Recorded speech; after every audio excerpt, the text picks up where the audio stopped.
¿Qué tal amigos? ¿Cómo están? Bienvenidos a Crimen Imperfecto. Soy Aarón Salomón y hoy día reemplazo a los Luchos. Saludos desde aquí al doctor Luis Pacheco Mandojano y al doctor Luis Francia, quienes han tenido dificultades, pero estoy aquí al pie del cañón para sacar adelante el programa Crimen Imperfecto. Así que quédese en línea, por favor. A ver, el Tribunal Constitucional declaró infundadas demandas contra la ley que precisa los delitos de lesa humanidad. Es decir, antes del 2002 no existió los delitos de lesa humanidad. Ergo, ya no tienen que ser perseguidos los militares, los policías, con estas interpretaciones de malos jueces, de malos fiscales, de un sistema de administración de justicia que pondera los derechos de los desechos, es decir, de los criminales en desmedro, en contra de los militares, de los policías. Para hablar al respecto, hemos convocado al coronel del ejército en retiro, Alex Cacho, que muy amablemente está aquí en el set con nosotros. Coronel, ¿cómo está? Muchas gracias por la entrevista. No, mucho gusto, Aarón, y gusto conocerte también y saludar a toda tu audiencia de Crimen Imperfecto. Así es, y saludo a los Luchos que no han podido venir, pero... Bueno, a los dos Luchos, sí. Acá un cariñoso abrazo y una lástima de no tenerlos acá. De acuerdo. El TC declaró infundadas las demandas de inconstitucionalidad presentadas por el Colegio de Abogados de Lima y por el Ministerio Público, es decir, la Fiscalía, contra el Congreso por la Ley 32-107, que precisa la aplicación y los alcances del delito de lesa humanidad y crímenes de guerra en la legislación peruana. Es decir, antes de 2002 no existía los delitos de lesa humanidad. ¿Por qué han seguido siendo perseguidos los militares y policías? Aarón, antes que todo yo quiero felicitar al Tribunal Constitucional, sobre todo sí, a los 4 tribunos, ¿no?, que en realidad han apostado por la constitucionalidad de esta ley 32-107. Sí. Más no los otros 3, porque para mí es en realidad una vergüenza esos tribunos, porque se han puesto de lado de esta ex fiscal de la nación suspendida. Dela Espinosa. Por supuesto, inhabilitada y suspendida 10 años, esta señora Dela Espinosa, que para mí es una persona ideologizada, canalizada, politizada, bajo las digamos así, su asesor oscuro que tiene ahí de Gustavo Gorriti, ¿no? Hay que decirlo sí, de frente así, ¿no? Y sobre todo me da pena también el ilustre Colegio de Abogados. Una oportunidad estaba en un WhatsApp de abogados, bueno, que pensaba que eran buenos abogados, y dije, bueno, cuando puso la denuncia el presidente, creo, Raúl Canelo, ¿no? El decano. El decano, ya, correcto. Bueno, dije, no hay que ponerle ilustres, no hay que ponerle los traidores del Colegio de Abogados, porque ¿cómo van a poner una denuncia inconstitucional contra una ley 32-107, que es una ley que facilita a todos los militares, policías y comité de autodefensa que hemos puesto el pecho por nuestra parte en los años 80 y 90. Claro, no han cometido delitos de lesa humanidad. No, acá en el Perú jamás ha habido delitos de lesa humanidad y crímenes de guerra. ¿Por qué? Porque acá lo que ha habido en el Perú es terrorismo. Claro, no conflicto armado interno, ¿no? No, acá no ha habido conflicto armado interno de ninguna manera. Yo te lo digo porque yo he combatido, ¿no? Sí. Entonces, yo he combatido a estos genocidas terroristas de Sendero Luminoso. Y no hay conflicto armado interno porque esos terroristas atacaban a la ciudadanía, ¿no? No respetaban, digamos, esas normas de guerra que de tanto se habla, ¿no? No, para nada, al contrario, esto sí hacían planeamientos sistemáticos y generalizados para desaparecer poblaciones, porque cada vez que nosotros llegamos a las poblaciones donde estaban nuestros peruanos indefensos, los encontrábamos decapitados o asesinados con un balazo en la cabeza. Eso es lo que ellos hacían. Sí. Lamentablemente todos estos genocidas terroristas del Sendero Luminoso y el MRTA, bueno, tuvieron la suerte que Alberto Fujimori, con una decisión acertada, dio la ley de arrepentimiento, y yo me acuerdo cómo venían de manadas, de mil terroristas, y encima les han cambiado los nombres, les han dado una parcela, los han indemnizado, pero ninguno de ellos ha sido, pues, por este Ministerio Público, Poder Judicial, politizado o ideologizado, canalizado, los han denunciado como nos han denunciado a nosotros. Claro.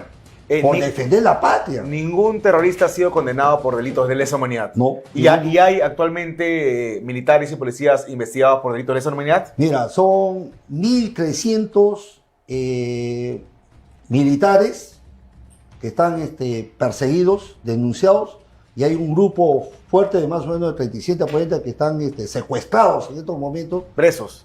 Secuestrados, no presos ya. Secuestrados porque ya el 5 de diciembre 2025 el Tribunal Constitucional dijo la ley 32.107 es constitucional. Al día siguiente han debido salir ya en libertad. Pero yo acá le digo al presidente, ojalá que me esté escuchando, José Gerí, el ministro de Defensa, el ministro de Interior, el ministro de Justicia, ¿qué están esperando para levantar la voz? Y decirle, oiga, suelten. ¿Quién tiene la INPE? ¿No lo tiene el ministerio, depende del Ejecutivo. El ministro de Justicia? Sí. ¿Y qué está esperando? Mañana cumplimos 8 días de secuestro. Entonces, ¿quién va a alzar la voz? Tengo que hacerlo el coronel Alejandro Cacho, alza la voz, porque el resto parece que tiene miedo. No sé, me da la impresión. Pero nadie quiere hacer nada. Sí, se mueren de miedo, pero, me imagino. Pero ese país es el mundo al revés, ¿no? Salen los terroristas, salen de la cárcel porque no se pudo aplicar cadena perpetua porque estamos adscritos al Sistema Interamericano de Derechos Humanos, y en tanto siguen perseguidos los militares, policías y los miembros del Comité de Autodefensa que pelearon por el país, por salvaguardar el país, ¿no? Mira, no, yo te voy a contar algo. Esta señora Dela Espinosa que está en su casa ya prácticamente. Y que no va a regresar al Ministerio Público. No, jamás va a regresar, ¿no? Él sería ya nefasto para nuestra justicia, ¿no? Esta señora, bueno, agarró y desactivó todas las fiscalías que teníamos especializadas que se combatía el terrorismo, ¿no? Las fiscalías antiterrorismo. Agarró y colocó así de sencillo. Bueno, yo soy acá la MEN, hay que decirlo así, y digo, bueno, ahora voy a colocar las fiscalías especializadas interculturalidad y de los derechos humanos. ¿Cuál es la finalidad de esto? Seguir persiguiendo a los militares y policías. Particularmente estas fiscalías, ¿dónde están actualmente? Alrededor del Braén, donde en estos momentos nuestros bravos militares, ¿no? y policías están combatiendo a los senderistas, ¿no? ¿Y qué es lo más novedoso de esto? Que de repente nadie lo ha dicho, pero esas fiscalías interculturales de derechos humanos, acá encontramos unas fosas, acá están los cadáveres, acá están estos, son los militares, pero acuérdate que yo te voy a decir, y si no, bueno, tú de repente en esa época eras muy joven, cuando había terminado un enfrentamiento con Sendero y por parte del otro lado habían bajas porque sí le hemos dado duro, como corresponde, ellos ¿no? se llevaban sus muertos y donde Dios sabe dónde los han enterrado. Y ahora ellos mismos que están libres le dicen, oye, acá están, y le echan la culpa a los militares. Eso es lo que está pasando. Eso es lo que está pasando.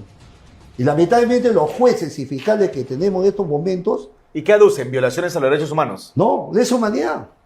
Lesa humanidad. Eso es lo que está pasando ahorita. Pero no debería existir antes de 2002. No debería existir esto porque acuérdate que... las leyes no son retroactivas. No, lógico. Aparte que el Estatuto de Roma de la Corte Penal Internacional, acá en nuestro Congreso de la República de esa época, a partir del 1 de julio de 2002 hacia adelante, recién es considerado acá lesa humanidad, ¿no? Claro. Y que debe estar tipificado en los códigos penales, que no lo están, ¿no? Que tenemos nosotros. Y al año siguiente viene la convención de la imprescriptibilidad de los delitos de lesa humanidad. Eso fue en 2003, ¿no? Claro, a partir de, si no me equivoco, 9 de noviembre de 2003 hacia adelante. Claro, pero todo es adelante, ¿no? Todo es hacia adelante, no hacia atrás.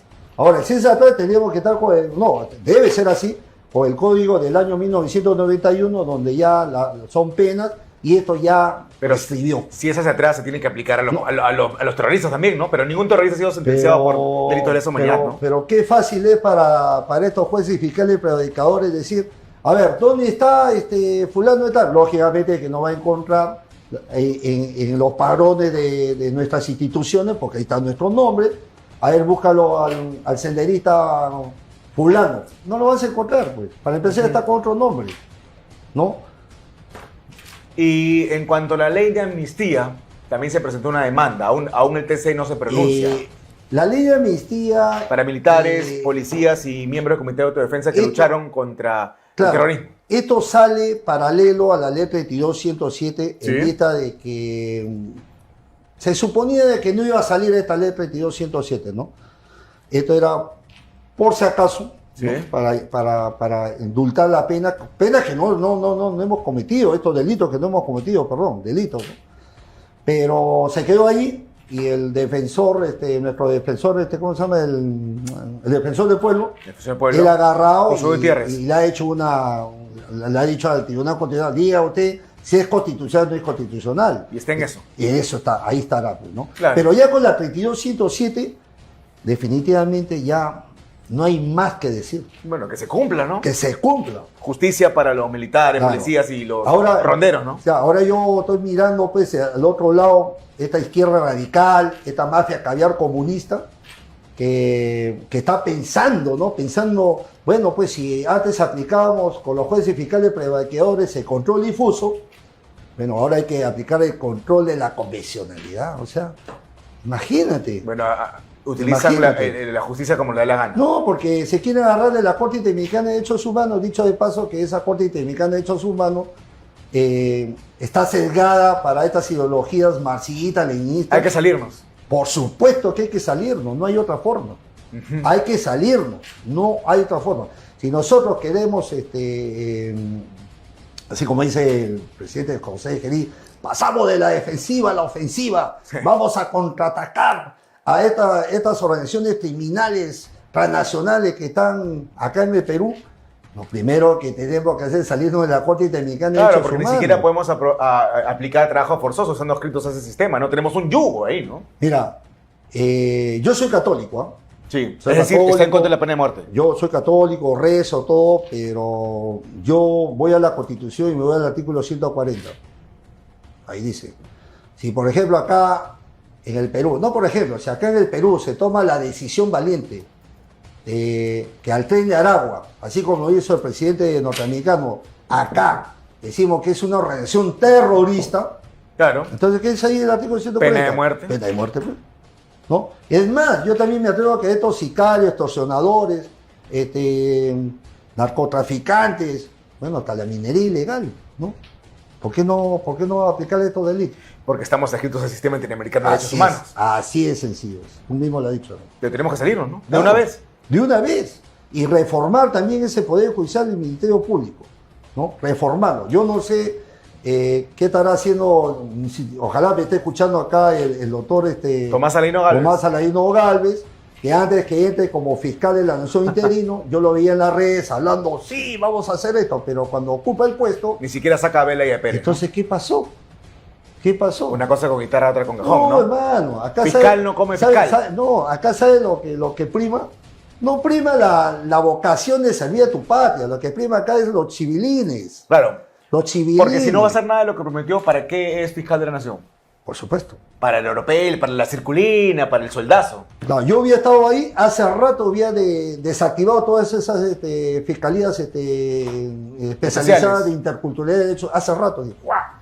Hace rato ya había hecho un documento diciendo ningún juez y fiscal, o bueno, ni un fiscal me va a aplicar control difuso. El que me lo aplica, yo lo voy a denunciar.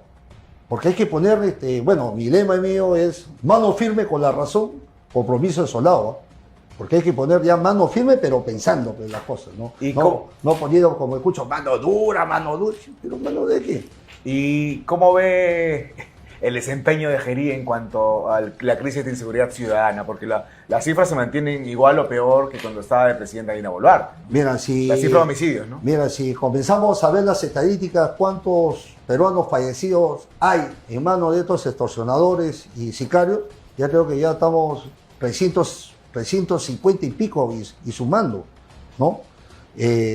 Bueno, yo lo veo de que más activo porque ha salido a las calles y eso es lo que le ha subido un poco ¿cómo se llama? El puntaje que le dan. La aprobación. Sí, la aprobación. Casi 50%, ¿no? Pero a las finales no veo de que haya una acción,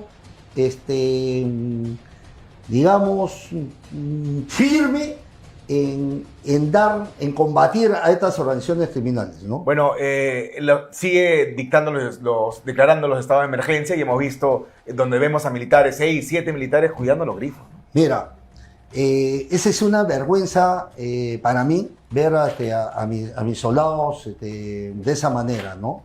Yo siempre voy a apostar de que deben desactivar ese Consejo Nacional de Seguridad Ciudadana. No, es un chiste. Porque nuestra Policía Nacional, que yo la respeto, veo que se están haciendo, bueno, están haciendo su chamba, pero también veo que ha sido sobrepasado por la criminalidad transnacional, pero a nivel nacional. Ya no vivimos una inseguridad ciudadana, vivimos una amenaza nacional. Eso es lo que estamos viviendo en este momento. ¿Usted cree que las Fuerzas Armadas deben tomar el orden de control interno? Primero, para que haga esto, se debe activar el Consejo de Seguridad Nacional.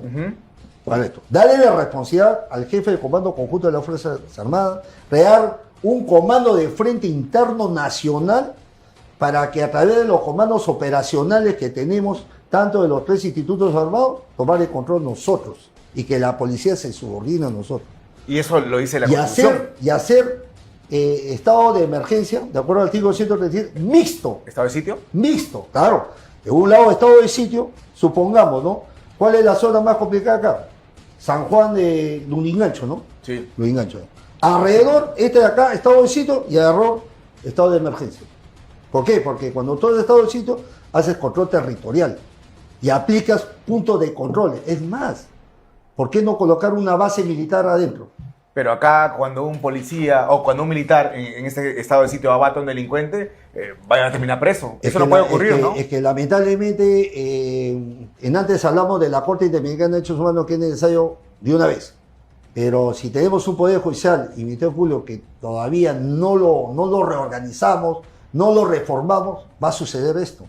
¿De qué nos sirve de tener bandas criminales, como yo lo veo, o sea, a los 2 días o a los 7 días, ya están en la calle nuevamente? ¿Cómo vamos a combatir, señor Cacho, la criminalidad si durante una manifestación de esta mal llamada Generación Z tenemos más de 80 policías heridos que han tenido que defenderse, aguantar con sus escudos, mientras los delincuentes les tiraban explosivos, avellanas, piedras, de todo, ¿no? Porque iban directo ellos a una guerra y ni siquiera podían utilizar sus armas de fuego?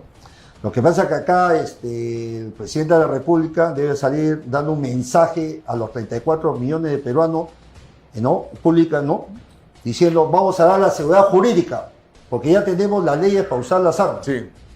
Y cuando haya estas manifestaciones, van a hacer uso de sus armas si es que son atacados. Punto. Como lo han hecho otros presidentes. No, como vemos en otros países. Sí.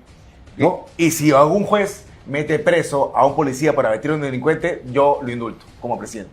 Por supuesto que sí. Y ese juez prevaricador que lo va a meter preso, hay que denunciarlo. Hay que denunciarlo.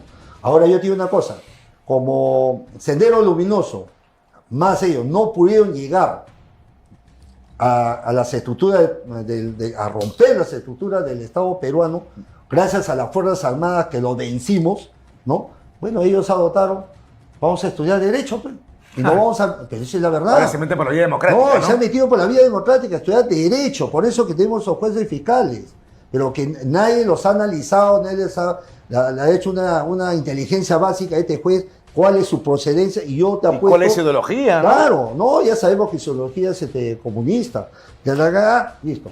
Mira, si en el Congreso de la República tenemos un partido político nacional, Perú Libre, terrorista, porque Bermejo... Hemos tenido un terrorista casi cumpliendo los 5 años de parlamentario. Y hay otro, el señor Bellido, que está a punto de ser condenado también por afiliación al terrorismo. Así es. ¿Y qué opina del candidato presidencial Alfonso López Chao, quien en 1989 llamó luchador social a este terrorista, al emeritista Víctor Polay Campos? Bueno, yo le digo a todos mis compatriotas que si alguien vota por este señor, de verdad, caramba, están votando por una persona que... ¿Filoterrorista? Así es. Claro. ¿Cómo le va a decir a este señor Polay Campos que es... Un luchador social. Un luchador político. O sea, los terroristas de Sendero, luchadores sociales, y los militares somos los genocidas. Como tú dijiste antes, ¿no? El país está de cabeza, ¿no? De cabeza, el mundo al revés. El mundo al revés. Muchas gracias por la entrevista, señor Cacho. Hasta muchas gracias, Aarón. De acuerdo. Estamos en Crimen Imperfecto, vamos a hacer una pausa y ya retornamos en breve. Ya volvemos.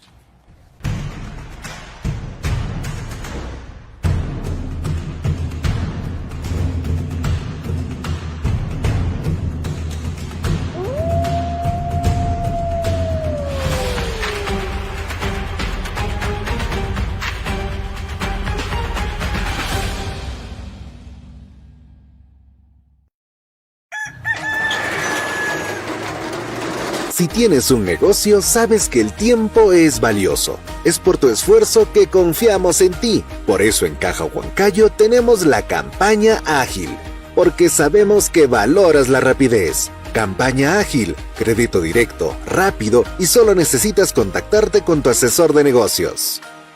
Solo en Caja Huancayo, la Caja del Perú. Sabemos que somos tu cómplice en la cocina. Por eso nos dedicamos a brindarte siempre las mejores conservas y el aceite más puro, poniendo nuestro corazón en cada producto para asegurar la calidad y sabor que toda tu familia se merece. Somos una familia orgullosa de ser peruanos. Somos Beltrán, mi marca, mi familia. Si tú quieres combinar velocidad y cobertura, con Mitel te lo aseguras. A conectar de una con nuestra señal 5G, a descargar te ayuda. Tecnología para todos, con Mitel el 5G yo disfruto. Rapidez para lo que quiera, giga ilimitado para cualquiera. Punto a Mitel, tecnología y rapidez 5G, lo más bacán del internet. Vitel, tecnología para todos. TV para todos, 100% gratis, en un solo lugar. TV 360, canales de todo el país, series peruanas, series coreanas, series internacionales, películas para todos los gustos y lo mejor de todo, con megas ilimitados. Descarga TV 360 ahora en tu plataforma favorita.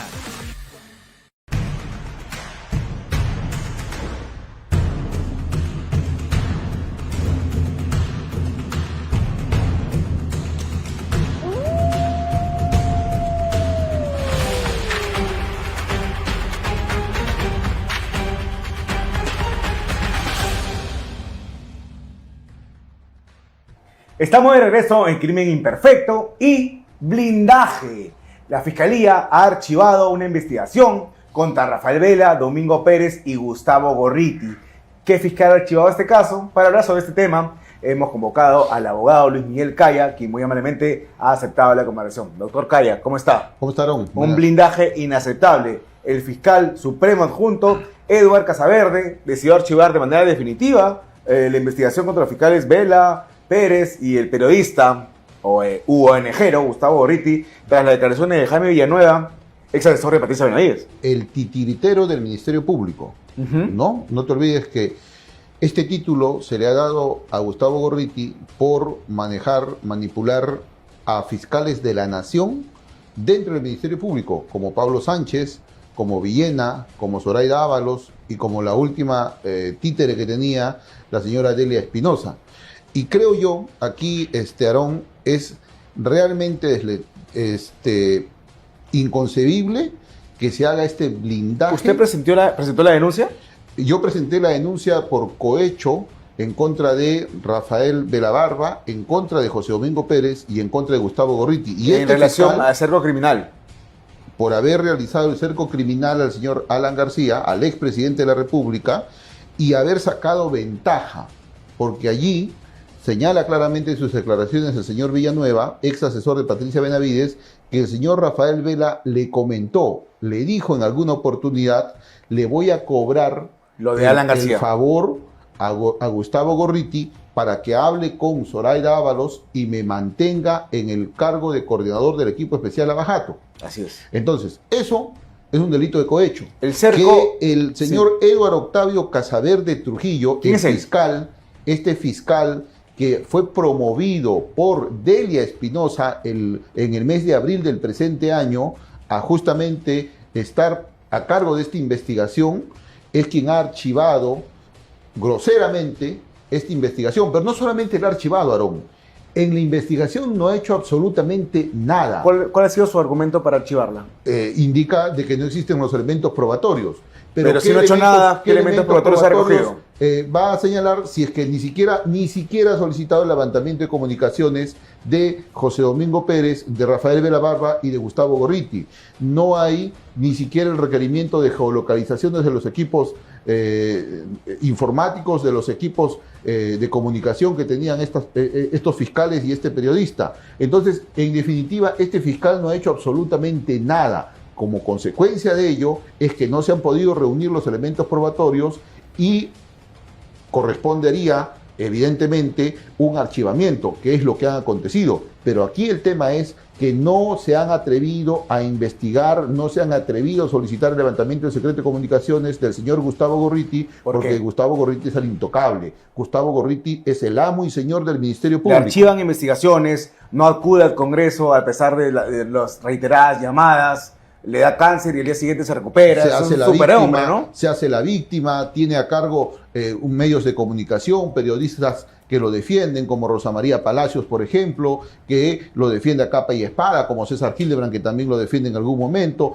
Es decir, Aarón, lamentablemente hoy por hoy podemos decir de que si es que hay un personaje en el Perú que no puede ser investigado, es el señor Gustavo Gorriti. Todos los fiscales, desde el fiscal de la Nación, le tiemblan a Gustavo Gorriti porque no puede investigar. Y los medios, como usted menciona. Y hacen lo que hizo Delia Espinosa. Trae a un fiscal de Huancavelica, lo designa en este despacho fiscal y le pone a cargo de esta investigación por cohecho y por tráfico de influencias, y lo que hace es no investigar, no hacer absolutamente nada, y el archivo definitivo, que es lo que se ha acusado en los últimos días. Esta investigación se basa, o está basada, en las declaraciones de Jaime Villanueva, ex asesor de Patricia Benavides, quien dijo que Gorriti dirigía la investigación contra Keiko Fujimori en el caso Cócteles.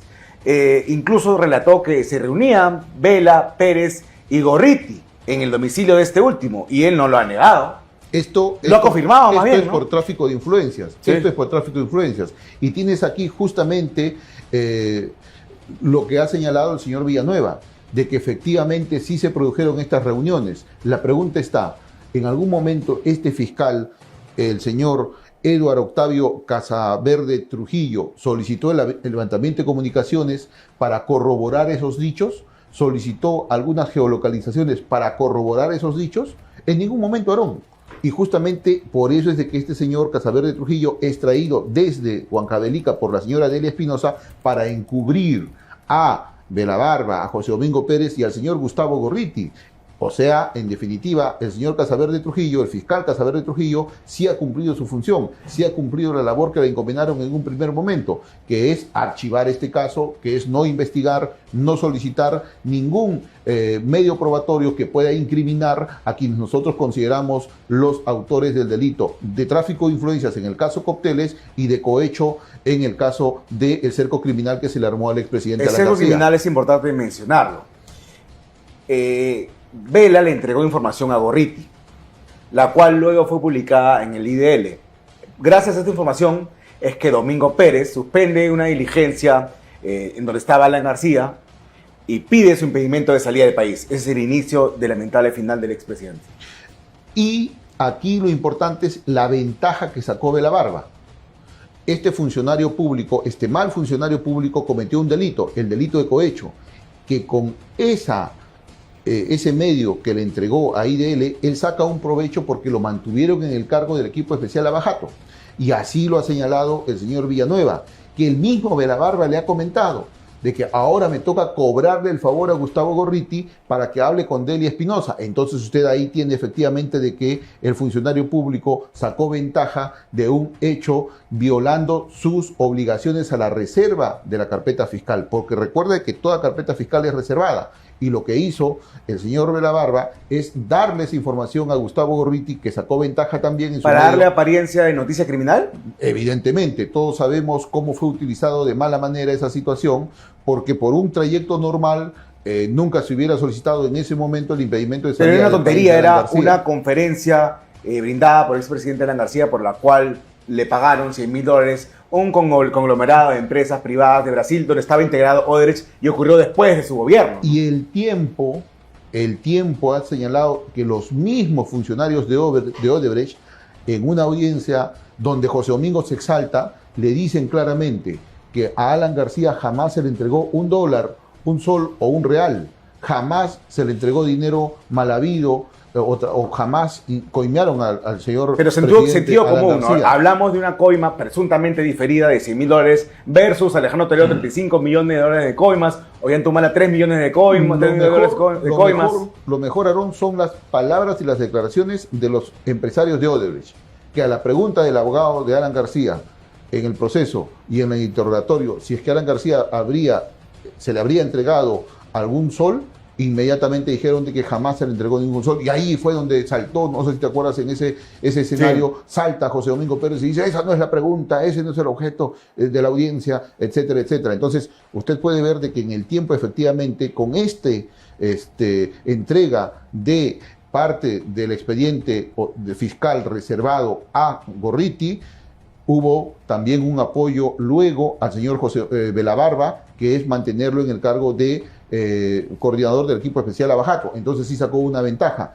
Esto es lo que nosotros exigimos en un momento que se investigue. Lamentablemente este fiscal, Eduardo Octavio Casaverde Trujillo, nunca quiso investigar, nunca solicitó ninguna acción, ninguna diligencia conducente a poder determinar o recabar los medios probatorios con la finalidad de determinar. Vamos a ver lo que dice el fallo. La declaración incriminatoria de un testigo único, se refiere a Jaime Villanueva, y de referencia debe estar corroborado periféricamente, caso contrario, no es de recibo la imputación para proseguir una instancia formalizada. Finalmente, el archivo no genera cosa juzgada, sino cosa decidida. Es decir, no le basta la declaración de Jaime Villanueva. No, puede tener razón, pero en la medida de que ya exista una noticia criminal, de que ya exista una denuncia, de que ya exista una declaración, la pregunta es, ¿qué hizo él? ¿Qué acciones, qué diligencias este fiscal Casaverde Trujillo ha realizado? ¿Tiene las declaraciones del señor Gustavo Gorriti? No. Jamás lo citaron. Y si lo citaron, nunca fue. Nunca hizo uso el señor fiscal de lo que le da el Código Procesal Penal, de las medidas coercitivas, traerlo de grado o fuerza para que declare. ¿Alguna vez solicitó la declaración de José Domingo Pérez, de Rafael Velabarba? Entiendo que alguno de los fiscales tampoco nunca iba a declarar. Solicitó el levantamiento de comunicaciones, solicitó la geolocalización, es decir, ¿cómo va a tener los elementos conducentes a poder determinar la responsabilidad penal de estos fiscales y de este periodista si es que nunca ha realizado ninguna diligencia para buscar o conducir justamente estos medios incriminatorios? Indudablemente aquí este fiscal ha cometido el delito de encubrimiento y de omisión de actos funcionales. ¿Usted lo va a denunciar? Nosotros vamos a proceder a hacer la denuncia correspondiente. Primero a elevar los actuados para ¿qué se puede hacer para que todavía podemos se reabra o se revierta este archivo? Esperemos de que el superior pueda determinar que nuevamente continúe la investigación. Nosotros el día lunes o martes debemos estar elevando los actuados respecto a la denuncia que nosotros hemos hecho por el delito de cohecho contra estos fiscales y contra este periodista. Esperemos de que el fiscal superior pueda ampliar las investigaciones y derivar a otro fiscal, y no este fiscal que ha sido puesto a dedo por la señora Adela Espinosa, para poder blindar justamente las investigaciones, para poder blindar a Gustavo Gorriti, blindar a Velabarba y blindar a José Domingo Pérez y cumplir este cometido que es archivar estas investigaciones. Villanueva también acusó a Vela de haber coordinado durante la segunda vuelta del 2021 con Janet Tello, asesora entonces de la presidencia del Jurado Nacional de Elecciones, es decir, de Salas Arenas, para obtener información estratégica con el fin de frustrar la posibilidad de que Keiko Fujimori gane las elecciones. Sabemos, Aarón, que el celular de Janet Tello es el único equipo informático en nuestro país que todavía no es abierto. ¿Qué miedo? ¿Qué miedo existe? ¿Qué temor existe de parte de justamente estos fiscales de poder aperturar ese medio informático que seguramente nos va a revelar llamadas telefónicas, mensajes de texto, mensajes de WhatsApp, comunicaciones fluidas que existían entre el equipo especial Abajato, el señor Gustavo Gorriti y seguramente el señor Salas Arenas? Entonces, ¿por qué están pasando más de 4 o 5 años que hasta el momento todavía no se tiene la develación o la diligencia que nos pueda determinar justamente qué se tiene en ese celular de la señora Janet Tello? ¿Cuál es el miedo? ¿Cuál es el temor? Lamentablemente, creo que hemos tenido a fiscales que siempre han querido encubrir no solamente a Rafael Vela, no solamente a José Domingo Pérez, sino también principalmente al señor Gustavo Gorriti, y esperemos que hoy por hoy el fiscal Tomás Aladino Gálvez, ya como fiscal de la Nación titular, cuya designación o cuya elección debe de darse, si no es a finales, dijeron que el otro año, finales de este año, a inicios del próximo, pueda tener de una vez por todas una limpieza total dentro del Ministerio Público, porque quedan rezagos como este fiscal, Casaverde Trujillo, que fue puesto toda la por Dele mugre que Espinosa, dejó Dele Espinosa. no solamente Dele Espinosa, Zoraida Ábalos, Villena, Pablo Sánchez, que todavía existen fiscales en equipos especiales que están fungiendo de coordinadores y que rinden pleitesía a este grupo de fiscales supremos que siempre fueron controlados, que siempre fueron vigilados, que siempre fueron digitados por el señor Gustavo Gorriti. Entonces lo que se necesita aquí, hoy por hoy, más urgente que nunca, es una limpieza total, una depuración total dentro del Ministerio Público de aquellos fiscales que rinden pleitesía al señor Gustavo Gorriti y a este equipo de fiscales supremos. ¿Por qué tiene tanto poder todavía Gustavo Gorriti en el país? Porque creo yo todavía existen rezagos de los que él ha controlado y manipulado. No te olvides, Aarón, de que existen audios y videos en el caso de los cuellos blancos que todavía no se exponen. Que le entregó Pablo Sánchez a Gorriti. Y que seguramente Gorriti utiliza esa información que tiene para coaccionar, manipular a algunos fiscales y a algunos jueces.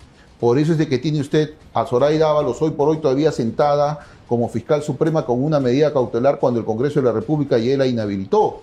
Por eso es de que tiene usted a una Delia Espinosa desafiante a los poderes del Estado y a los órganos autónomos como el Tribunal Constitucional, que acaba de decir de que la Junta Nacional de Justicia está en un buen camino y está con todas las prerrogativas de la Constitución Política del Estado para poder ejercer su función sancionadora contra aquellos fiscales que dañan o que atentan contra la ley de la carrera fiscal. Entonces, lamentablemente, usted tiene ahí el desafío de una fiscal que se siente valiente, que se siente protegida en el Poder Judicial, con un fiscal, con un juez como es el señor Torres Tasso, que lo único que hace es simplemente servir a los intereses de esta mafia caviar que está enquistada en el Ministerio Público. Pese a que la mafia caviar sigue enquistada en el Ministerio Público, hay entidades autónomas todavía, felizmente la JNJ, por ahora, el Tribunal Constitucional. En ese sentido, ¿usted cree que pueda regresar a su cargo Delia Espinosa? Y yo lo he dicho y lo vuelvo a reafirmar, Delia Espinosa no va a regresar al cargo de fiscal suprema, ni mucho menos al cargo de fiscal de la Nación. Por 10 años y también está suspendida por parte de la JNJ, y además el TC ha dicho que no se aplique la reversión de su suspensión, ¿no? Mira, Aarón, yo conozco perfectamente y conocemos perfectamente cómo actúa esta mafia caviar, encabezada por el señor Gorriti. Que no te sorprenda que en pocos días ubiquen nuevamente un juez provisional y le otorgue una medida cautelar a Delia Espinosa para anular la inhabilitación. Igual como a Zoraida Ábalos se le permita todavía permanecer en el cargo de fiscal suprema y se impida esta inhabilitación que le ha dado el Congreso de la República. Lo que es más seguro, ya con el pronunciamiento del Tribunal Constitucional, es que la señora Delia Espinosa sea destituida en la denuncia que nosotros hemos hecho. Recuerda que hoy Delia Espinosa está suspendida por la denuncia que nosotros hemos interpuesto.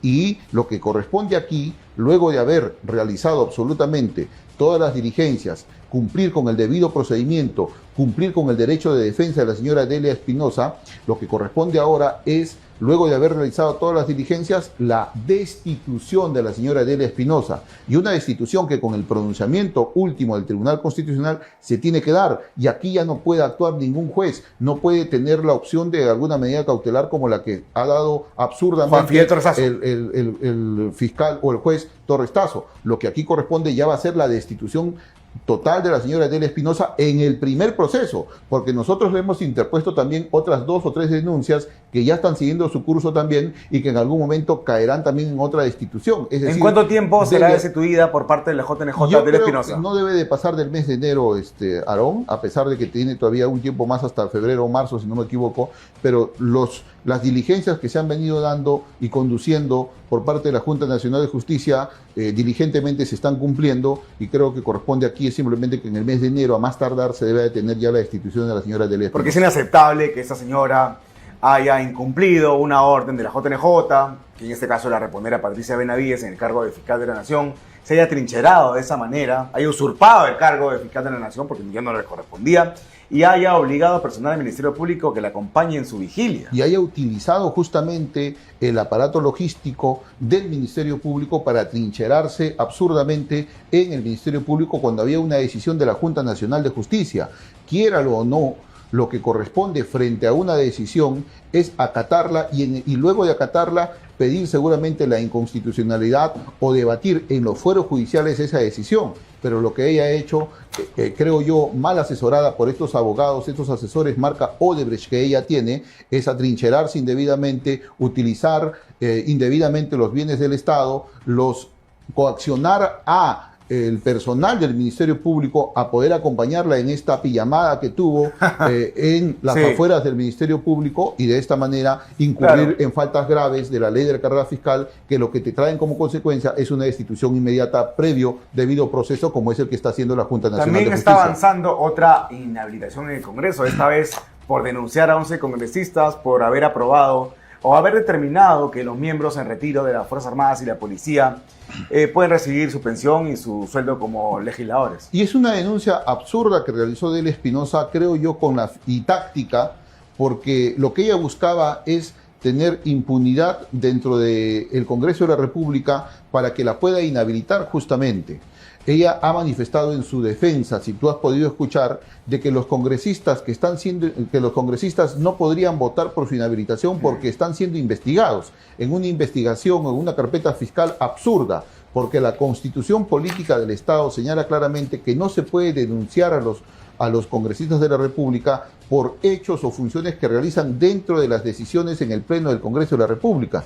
Es más, dentro de esta ley que favorece a algunos congresistas con la doble remuneración a los jubilados de Fuerzas Armadas y de la Policía, los que son favorecidos no fueron los autores del proyecto de ley. Es más, entonces no hay conflicto de intereses. Cada vez que ellos estuvieron o tuvieron que tomar una decisión, se abstuvieron. No participaron de conocer el procedimiento. Entonces no existe el delito, no existe favorecimiento propio de parte de estos congresistas. Pero lo que buscaba la señora Delia es protegerse frente a seguramente una posible votación para una inhabilitación como ha sucedido últimamente y como vendrán más adelante. Y ahora, para ir terminando, Delia Espinosa se autopercibe como defensora pública del golpista Pedro Castillo. Ha dicho que no se ha cometido rebelión y que incluso tampoco, para ella, conspiración para la rebelión. Quiere defender a este golpista, ¿no? Lo que Delia Espinosa está haciendo ya es tratar de politizar el tema. Ella sabe que en el campo jurídico, que en el campo legal ella ya ha perdido, no tiene argumentos. Sus abogados, su marca Odebrecht, encabezados por el señor Luciano López, no tienen un argumento legal, no tienen un argumento jurídico para poder debatir las denuncias que estamos realizando, las decisiones de la Junta Nacional de Justicia y últimamente la decisión del Tribunal Constitucional. Entonces lo que hacen es el ataque político. También ha dicho de que ella se siente acorralada, dice, por el aprista Miguel Caya, ¿no? Refiriéndose a mi persona. También lo ha señalado en su conferencia de prensa y en algunos medios de comunicación. Cazador de desquiciadas, ¿no? De lagarto. Y lo que está diciendo ella es de que se está politizando. O sea, quiere decir que porque un aprista la denuncia, dice que la denuncia no tiene sustento. Por eso te digo, cuando sus asesores, encabezados por este abogado Luciano López y Rodolfo Pérez de Partido Morado, no tienen absolutamente ningún argumento legal, ningún argumento jurídico para poder debatir las denuncias, lo que hacen es el ataque político, que ya es un hecho, es un hecho que siempre están acostumbrados estos rojos caviares criminales, que lo único que hacen es tratar de politizar el tema con la finalidad de recibir el apoyo popular y de esa manera hacerse las víctimas frente a una población que evidentemente mira con malos ojos estas decisiones desatinadas. Muchas gracias, de parte del Ministerio doctor Caya, por la entrevista. Hasta la otra oportunidad.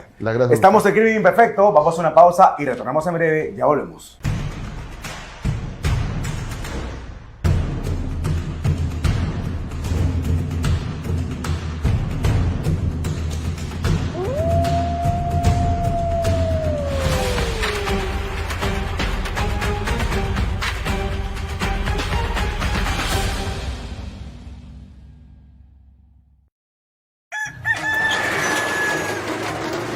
Si tienes un negocio, sabes que el tiempo es valioso. Es por tu esfuerzo que confiamos en ti. Por eso en Caja Huancayo tenemos la campaña ágil, porque sabemos que valoras la rapidez. Campaña ágil, crédito directo, rápido y solo necesitas contactarte con tu asesor de negocios. Solo en Caja Huancayo, la caja del Perú. Sabemos que somos tu cómplice en la cocina. Por eso nos dedicamos a brindarte siempre las mejores conservas y el aceite más puro, poniendo nuestro corazón en cada producto para asegurar la calidad y sabor que toda tu familia se merece. Somos una familia orgullosa de ser peruanos. Somos Beltrán, mi marca, mi familia.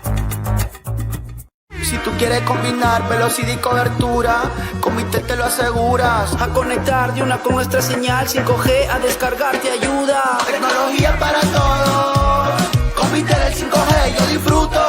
Transmite para lo que quiera, giga ilimitado para cualquiera. Punto Habitel, tecnología y rapidez 5G, lo más bacán del internet. Vitel, tecnología para todos. TV para todos, 100% gratis, en un solo lugar. TV 360, canales de todo el país, series peruanas, series coreanas, series internacionales, películas para todos los gustos y lo mejor de todo, con megas ilimitados. Descarga TV 360 ahora en tu plataforma favorita.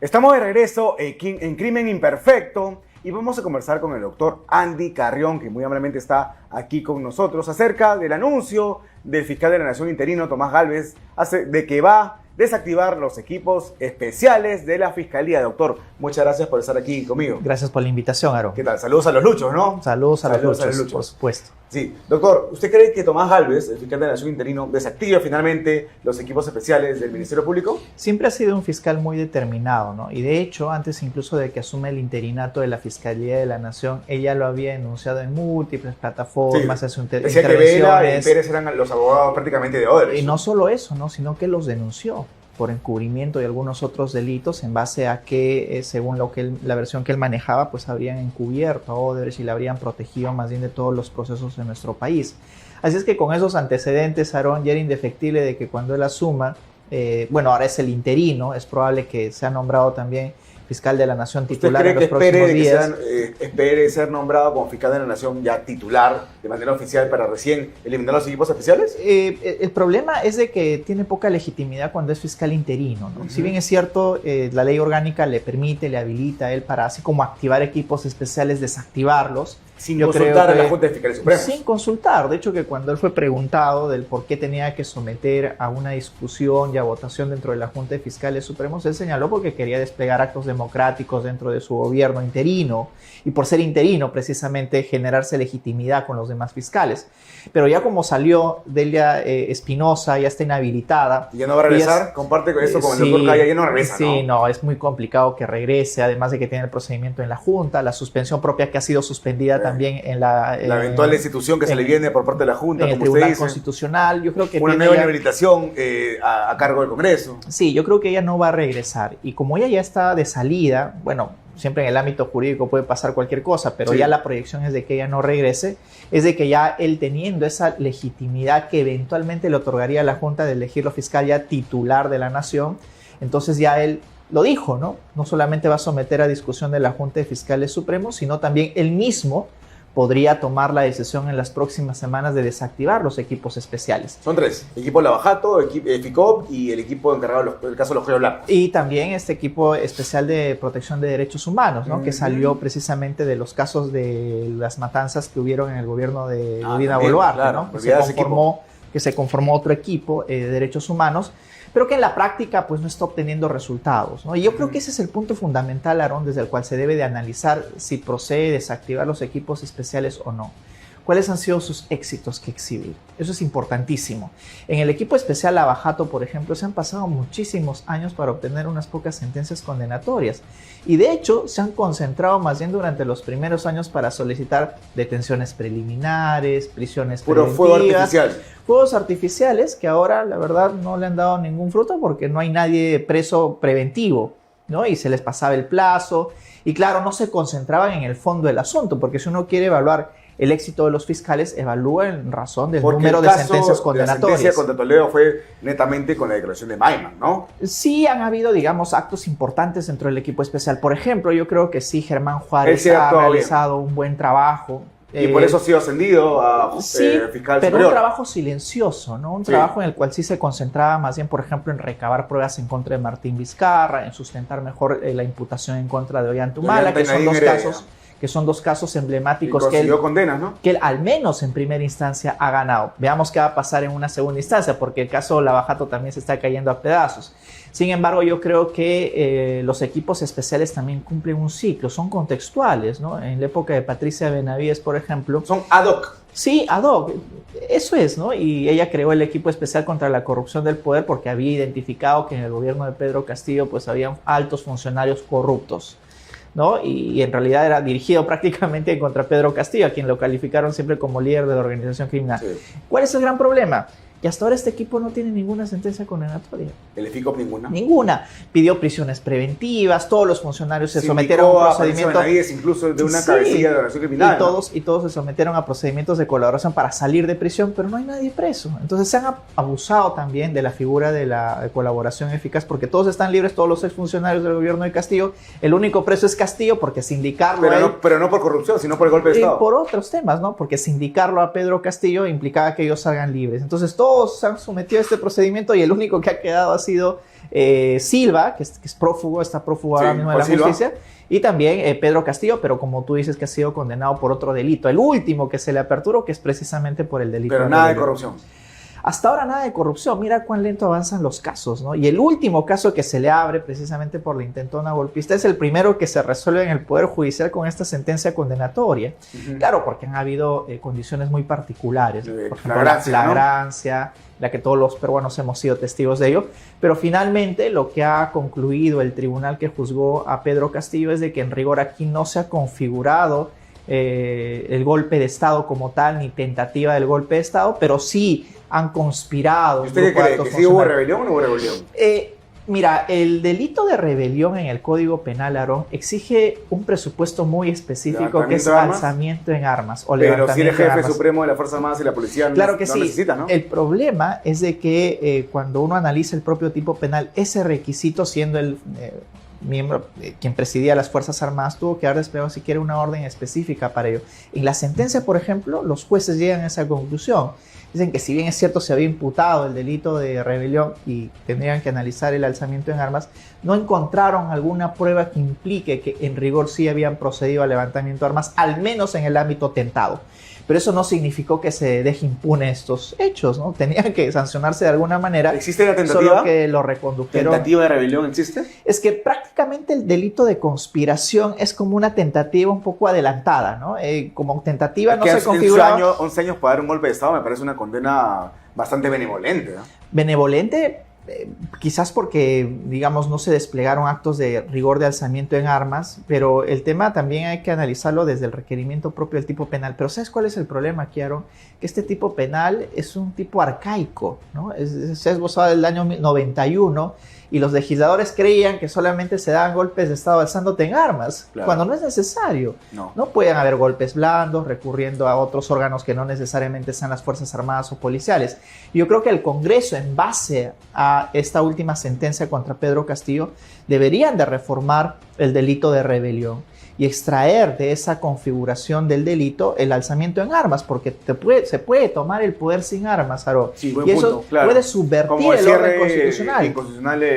Del Congreso que realizó sí, Martín Vizcarra. Lo puedes hacer, ¿no? No necesitas ir a la policía o a las Fuerzas Armadas, pero en derecho penal esos presupuestos son importantes analizarlos, pero como ya lo hemos visto, igual el tribunal no ha dejado estos actos impunes. Regresando, doctor, al tema de Tomás Gálvez, ¿usted sí cree que él va a ser elegido fiscal de la Nación?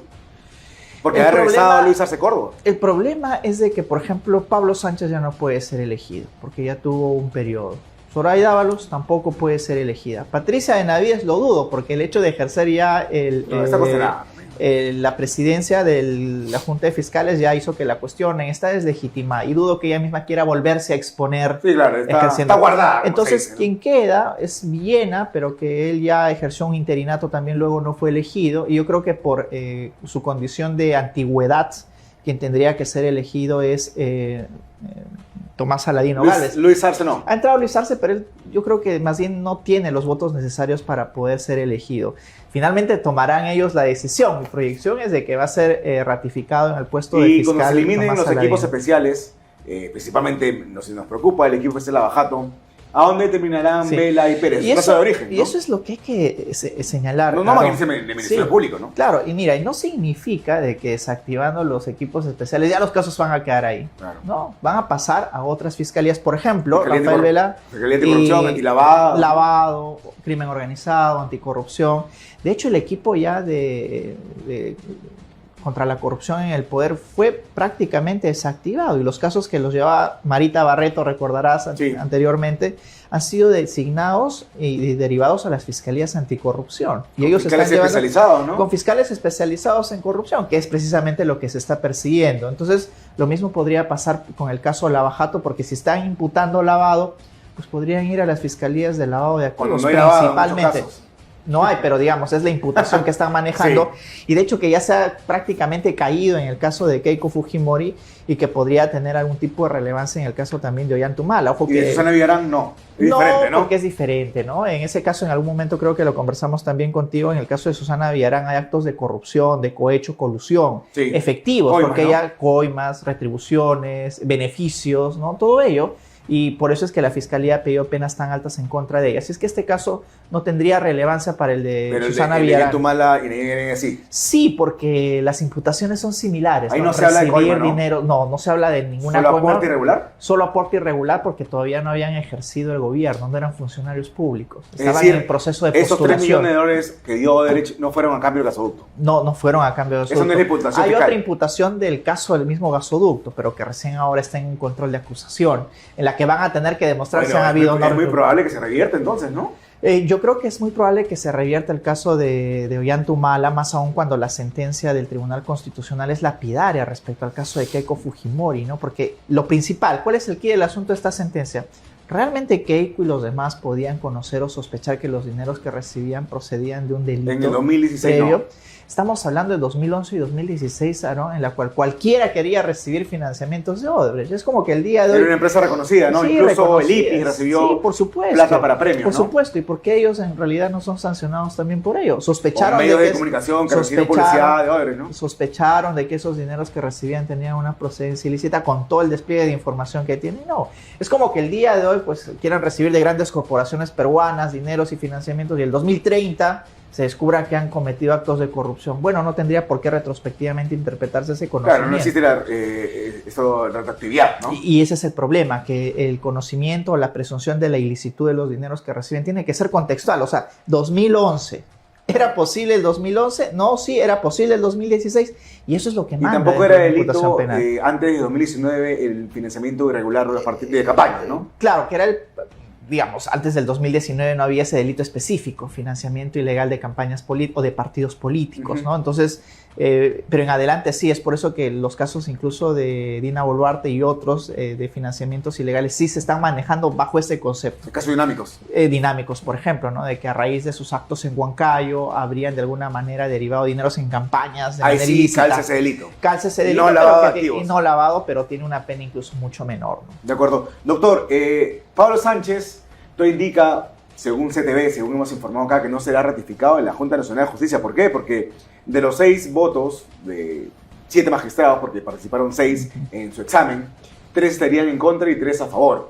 ¿Se necesitan 5 para que sea ratificado Pablo Sánchez? Sí, se necesitan 5 y el inconveniente que tiene él también es un tema de ejercicio propio de la carrera fiscal. ¿Por qué?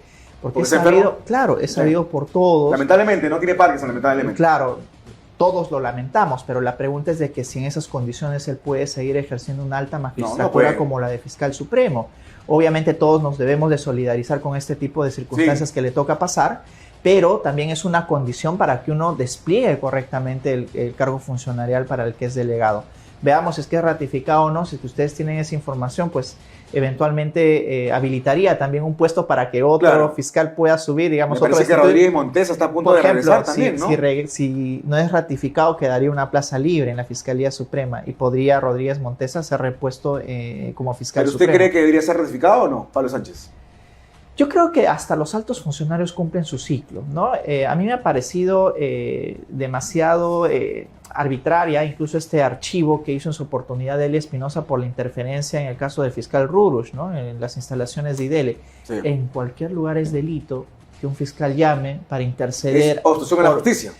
Mínimo, como mínimo, porque se pueden derivar como abuso de autoridad o algunos otros delitos. Tráfico de influencias y demás. Es decir, que el más alto magistrado de la institución del Ministerio Público se comunique con el fiscal a cargo de una diligencia que no tiene nada que ver con la Fiscalía de la Nación, significa que estás intentando influenciar en un proceso.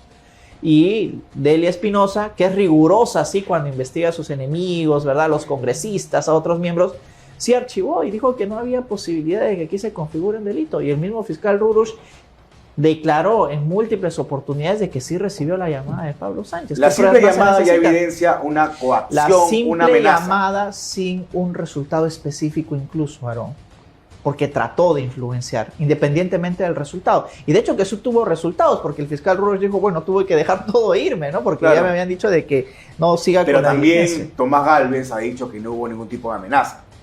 Claro, el tema es de que puedes traficar influencias sin amenazar, ¿sí? Influenciar a favor de un tercero. ¿Y ha prescrito el delito?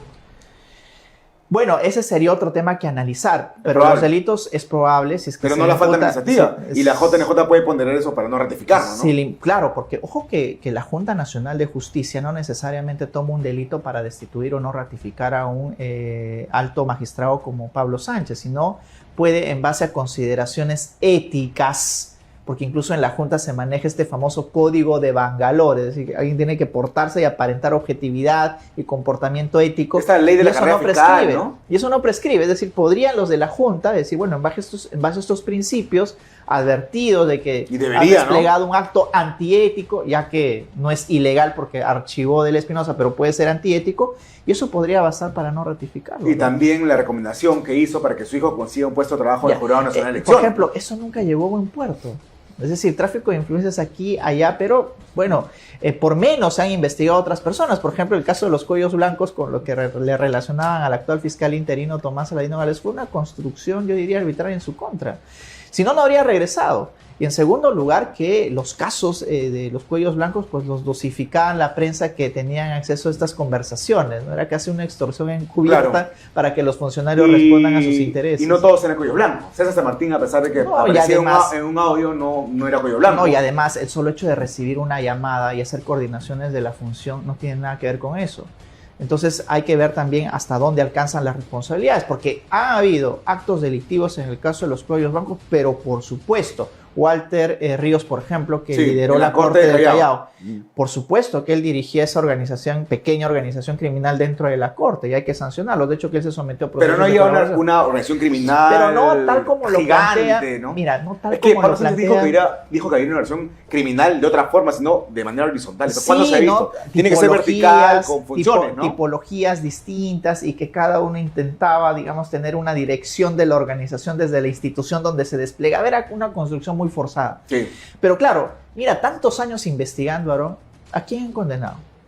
Esa es la Solo pregunta. A Walter Ríos. Porque ahí sí se mostró está en Bélgica, ¿no? Y está prófugo, ¿no? Entonces, esa es la forma en la que se deben de medir los resultados de la Fiscalía. ¿Cuántos resultados has obtenido? Mira, 2, 3, ¿en cuántos años? Toda la logística, todos los dineros que nosotros tenemos que pagar como peruanos, que pagamos impuestos, Aarón, que financiamos sus sueldos. Entonces, si no hay resultados, pues se desactiva y que sigan investigando otras fiscalías los casos que están pendientes. De acuerdo. Doctor, la del estribo, ¿se revertirá la condena a 14 años de cárcel contra Martín Vizcarra en segunda instancia? Mira, yo lo dudo. Hace un momento te mencioné el buen trabajo que ha desplegado Germán Juárez Atoche. Y aquí tú tienes pruebas importantísimas. No solo, como se intentó decir, las declaraciones de los empresarios, sino aparte de eso, la generación del dinero, la trazabilidad de las entregas de los dineros, la geolocalización, si es que Martín Vizcarra asistía o no a las instalaciones. Y su mejor amigo delatándolo, ¿no? Y los testimonios de otras personas brindando información importante de cómo se había gestionado todo esto. Entonces, yo creo que es un caso sólido, quizás y está de potestad de los jueces superiores que digan, bueno, no amerita 14, quizás 10, por alguna valoración ulterior, pero yo creo que sí se tendría que ratificar la condena. Lo que sí va a iniciar el juicio oral ya no por el delito de cohecho, por el que fue condenado a 14 años, sino por colusión, donde se le pide 10 años de cárcel. Sí, 10 años. Si es condenado, ¿se suma? Mira, aquí, y ahí sí quisiera ser riguroso en el ámbito jurídico, debería de primar la tesis de la absorción, porque ojo que la colusión y el cohecho dependen de un conjunto de imputaciones vinculadas a 2 obras, ¿no? Que es el de Lomas de Hilo y el Hospital de Moquegua.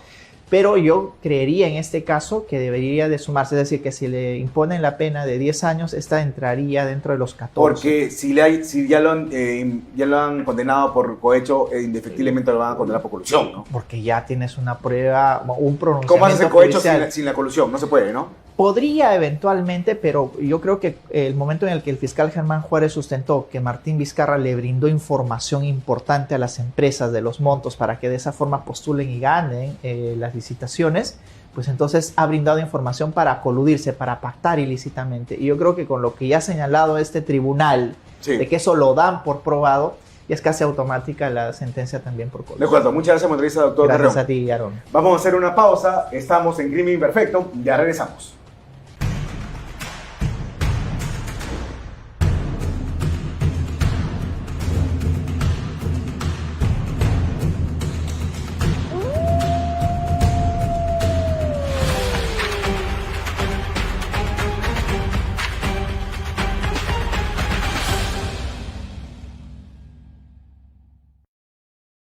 Con cada amanecer, no solo despierta una ciudad, sino también los sueños de quienes la construyen. Y nosotros apoyamos a emprendedoras como ellas y como tú, que ven en cada amanecer una nueva oportunidad para crecer. Por eso hemos creado Ahorro Mujer Emprendedora de Caja Huancayo, que no solo incrementa tus ahorros. Juntas con Caja Huancayo podemos lograrlo todo. Caja Huancayo, la caja del Perú. Sabemos que somos tu cómplice en la cocina.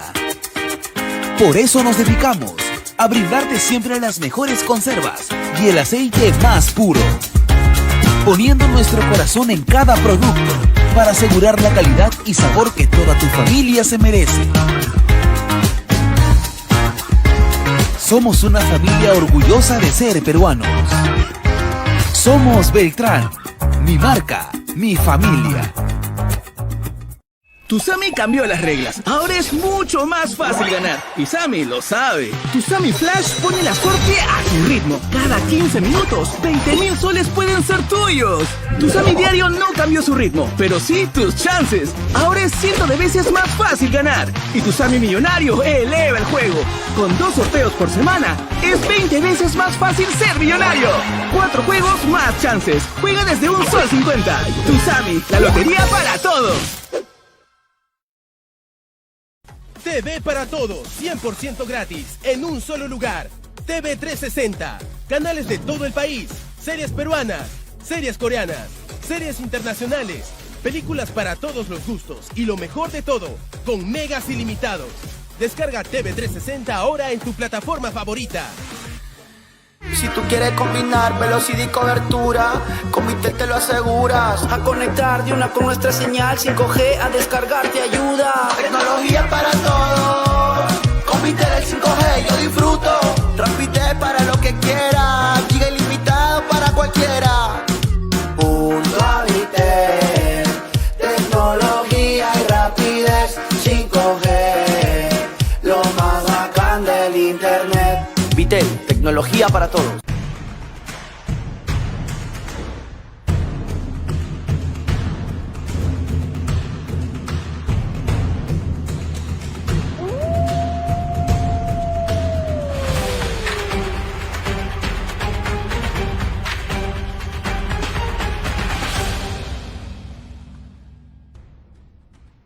Estamos de regreso en Crimen Imperfecto. Un saludo desde acá a los luchos. Y vamos con la sección La Ostra de la Semana. Y resulta que ante el informe de la Comisión Muñante, el jefe de la mafia caviar, Gustavo Gorriti, ha dicho que la imputación en su contra por obstrucción a la justicia es por su inasistencia a la inasistencia caprichosa a dicho grupo de trabajo, pero en realidad la imputación es por haberse metido a controlar el Ministerio Público desde las sombras, tal cual ha revelado Jaime Villanueva. Jaime Villanueva ha dicho que Gorriti se reunió con Vela, con Pérez para dirigir el caso Cócteles. Además, recibió información de Vela para luego cercar al expresidente Alan García. ¿Cómo ocurrió esto? A partir de la información publicada en IDL, luego de que Gorriti recibiera la información de Vela, Domingo Pérez ordenó el impedimento de salida del país para el expresidente Alan García. Ese fue el inicio del fin del exmandatario, quien se metió un balazo para evitar ser detenido.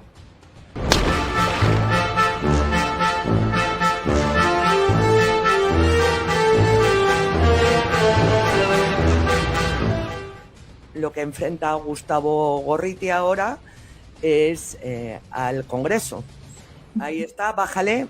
A ver, leo a Muñante. La verdad siempre prevalece. Como presidente de la Comisión Investigadora del Acuerdo de Colaboración Eficaz con Odebrecht, anuncio que, tras un trabajo muy técnico y riguroso, el muy lo he puesto yo, se aprobó por mayoría el informe final que concluye que Vela, Pérez, Sánchez y otros habrían cometido delitos de abuso de autoridad, omisión de funciones y tráfico de influencias, así como Gorriti por obstrucción a la justicia. Bájale, Angie, bájale la foto, por favor, porque viene con foto incluida. Ahí está, la foto que han publicado, la foto que va abajo, ahí está. Fueron hallados responsables por favorecer a Odebrecht. Se aprobó el informe final de la Comisión Investigadora de Acuerdo con Odebrecht, que concluye que Vela, Pérez, Sánchez y otros habrían cometido delitos de abuso de autoridad, omisión de funciones y tráfico de influencias, así como Gorriti, por obstrucción a la justicia. Quiero empezar solo, vamos de lo pequeño a lo grande. Obstrucción a la justicia. Usted le citaron y usted no fue, pero en ningún momento usted ha estado citado de grado o fuerza a esta comisión, ¿cierto, Gustavo? No. Yo sé que pusieron en votación eso y que votaron en contra de llevarme de grado a fuerza. Yo había dicho de que si soy llevado a la fuerza, para mí va a ser el mayor galardón que haya recibido en mi vida de periodista. El que un grupo de mafiosos me obliga a comparecer en ese momento solamente para decirles en muy pocas palabras lo que hay que expresarles a ellos. Pero, además, que yo sepa, una comisión investigadora, se llama investigadora, Sacha investigadora, no es una instancia judicial ni fiscal. Pero pedir lucidez a gente como Muñante quizá es exagerado, quizá es demasiado.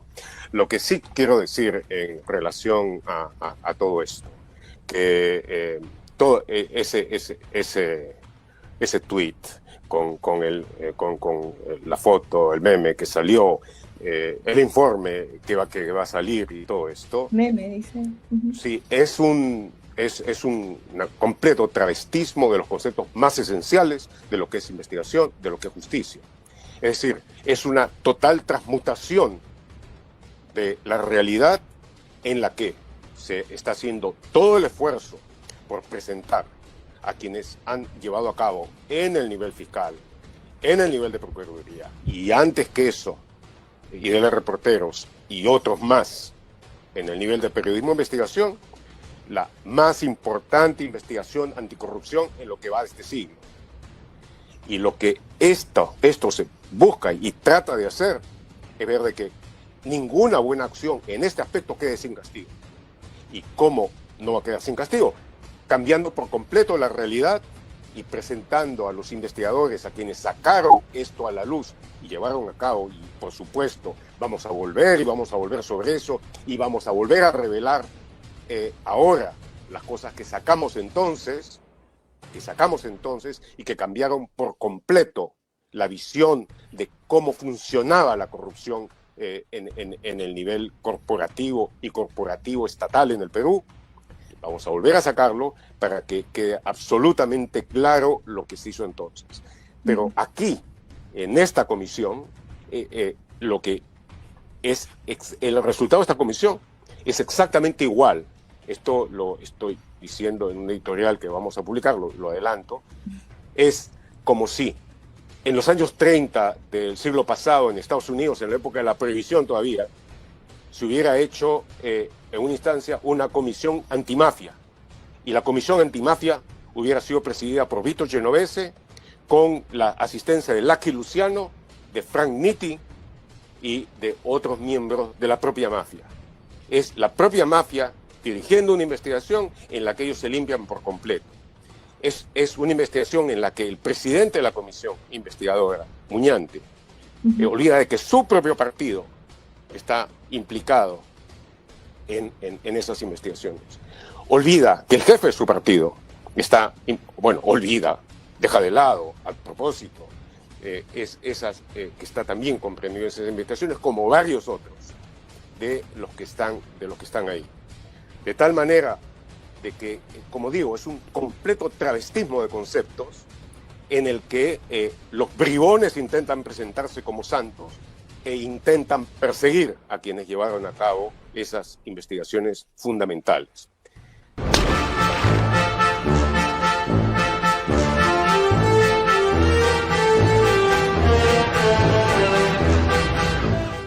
Y el destino de Pablo Sánchez se halla en manos de la Junta Nacional de Justicia. CTV ha informado que de los 6 magistrados que participaron en el examen para que sea ratificado o no, 3 están a favor y 3 están en contra. Entonces nos alcanzarían los 5 votos para que Pablo Sánchez sea ratificado como fiscal supremo, ergo abandonaría el Ministerio Público. Hay varias razones. La principal es que se encuentra enfermo, tiene Parkinson, esperamos que se recupere, pero también hay cuestionamientos, como ordenar, amenazar al exfiscal Rodrigo Rurush para que suspenda una diligencia en el IDL luego de recibir una llamada del todopoderoso Totem Caviar Gustavo Gorriti. También Sánchez recomendó para que su hijo consiga un puestito de trabajo en el Jurado Nacional de Elecciones. La JNJ debe rechazar y no ratificar a Pablo Sánchez, quien ya debe irse a su casa. Ya le ha hecho demasiado daño al Ministerio Público. Además, tenemos algo, risas y salsa con caviar. ¿De qué trata esto? Anuska, ni una luca, como la llaman mis amigos los luchos, dijo: si no me gustan tus opiniones, las llamaré insultos y te bloquearé. Esa es la tolerancia de la mafia caviar. Adelante con el video, por favor.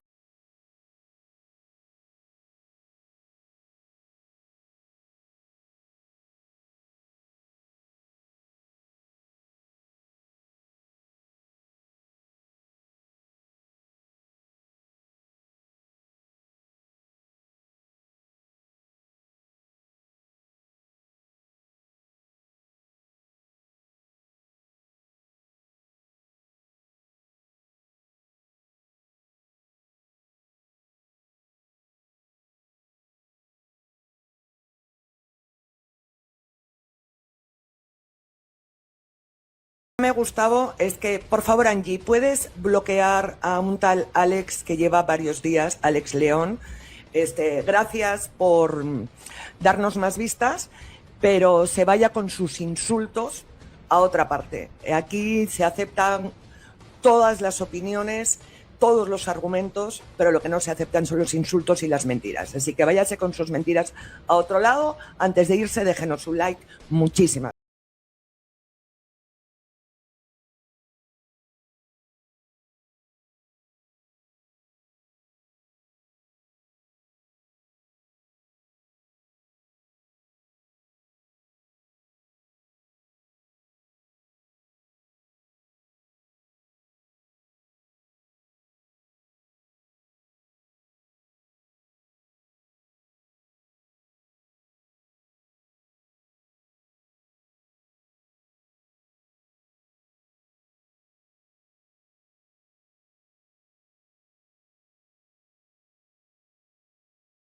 Todo es color de rosa. Resulta que un fiscal adjunto supremo, nombrado, promovido por Delia Espinosa, por la inhabilitada y suspendida, que no va a regresar al Ministerio Público, Delia Espinosa, Eduard Casaverde, archivó definitivamente la investigación seguida contra los fiscales del equipo especial Lavajato, Domingo Pérez, Rafael Vela, además del ONGero en cuestión, Gustavo Gorriti, tras revelaciones realizadas por Jaime Villanueva. Eduard Casaverde Trujillo era un fiscal adjunto superior provisional en Huancavelica y gracias a Delia Espinosa, alias La Espinosa dio el salto con Arrocha para convertirse en fiscal adjunto supremo provisional. Le pagó el favorcito a su ex jefa. A ver, vamos con el siguiente tema y una más de La Espinosa, hablando de esta inhabilitada y suspendida fiscal, a quien se le viene una destitución, por cierto, por decisión de la Junta Nacional de Justicia. Ahora resulta que se ha convertido en la defensora del golpista expresidente Pedro Castillo, quien ha sido condenado a 11 años de cárcel por dar un golpe de Estado. Se le ha imputado, se le ha condenado por el delito de conspiración para la rebelión. Ha sido una condena benevolente, pero del lobo, un pelo al menos. Nunca ha habido rebelión, nadie se alzó en armas, incluso en el tema de la conspiración tengo mis dudas, afirmó Delia Espinosa. Un chiste, como sabe que legalmente no tiene opciones de regresar al Ministerio Público, se vale de argumentos políticos, los cuales son simples manotazos de ahogado, lo cual no permitirá que regrese de ninguna forma, reitero, y lo he repetido varias veces, y lo seguiré repitiendo, al Ministerio Público, que se largue a su casa. El Animal Planet, son bien creativos mis amigos los luchos, un saludo de nuevo desde aquí. El candidato vizcarrista al Senado, un candidato hace el ridículo en redes sociales, baila como homosexual para conseguir unos votos. ¿Quién votará por él? Seguramente ya tiene el voto ganado de José Paredes. Adelante con el video.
Todo un chiste este candidato del partido del sentenciado, del condenado por corrupto Martín Vizcarra. Y regresando al tema de la fiscalía, el fiscal de la Nación interino, Tomás Gálvez, y dio cumplimiento a la reincorporación de Luis Arce Córdoba, quien se encuentra en su calidad ahora de fiscal supremo titular. Además, la Junta de Fiscales Supremos ha decidido que recién el próximo año elegirá al siguiente fiscal de la Nación.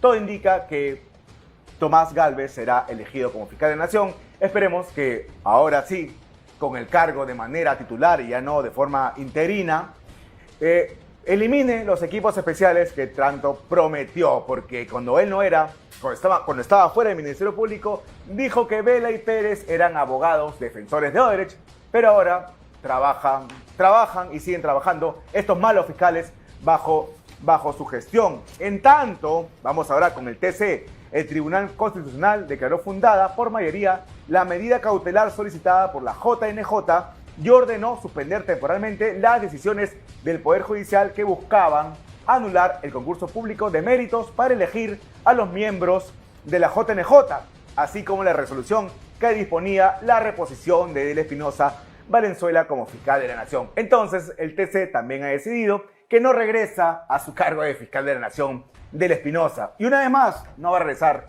Delia Espinosa a la Fiscalía de la Nación de ninguna forma, que se dedique a hacer otra cosa. Y en el plano internacional, María Corina Machado es premiada con el Nobel de la Paz en Oslo y se reencuentra en dicha ciudad con sus compatriotas venezolanos exiliados. Por favor, vamos con el video, producción. For your family to be holding on the balcony, take picture of you. Oh yeah, great. Yo estoy con tu cuenta de It's okay. Sí. Yeah, she's perfect. Yes. It's perfect. Yeah. Yes. Go. Can I go? Yeah. You can go.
Siguiendo con el plano internacional, Australia impone la prohibición del uso de redes sociales por parte para menores de 16 años. Un auténtico freno a la idiotización. Vamos con el video.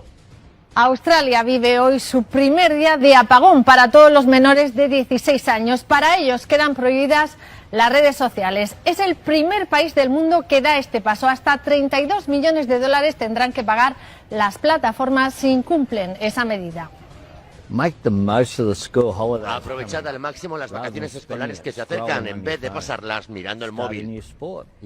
Ese es el consejo que daba hoy el primer ministro a los adolescentes, y el puente de Sydney también se ha iluminado con el mensaje "Dejad que sean niños". Hemos hablado con algunos españoles que viven allí en Australia. Yo creo que no es justo que puedas meter a gente de 16 comparados a los de 11 años. Y que hoy he estado más aburrido que una mona. Estas molestias en la actualidad van a traer grandes beneficios en el futuro. Finalmente regresamos a la mafia caviar. En un comunicado que vale como un papel higiénico usado, la organización criminal, la presunta organización criminal IDL, ha pedido no aprobar la reforma de justicia y emplaza nada menos que al Poder Judicial, a la Junta Nacional de Justicia y hasta el Colegio de Abogados de Lima para no hacerlo. ¿Quién eligió al IDL? ¿Es un partido político acaso? ¿Ganó alguna elección? ¿Es legal que una ONG interfiera en la independencia de instituciones? ¿Defienden terroristas gratis? Responda usted todas las preguntas que creo que ya las tiene. Eso fue el programa Crimen Imperfecto. Hago nuevamente saludo a los luchos, quienes no pudieron estar esta semana con ustedes, pero la siguiente semana estarán junto a su público. Nos vemos la siguiente semana. Chao, chao.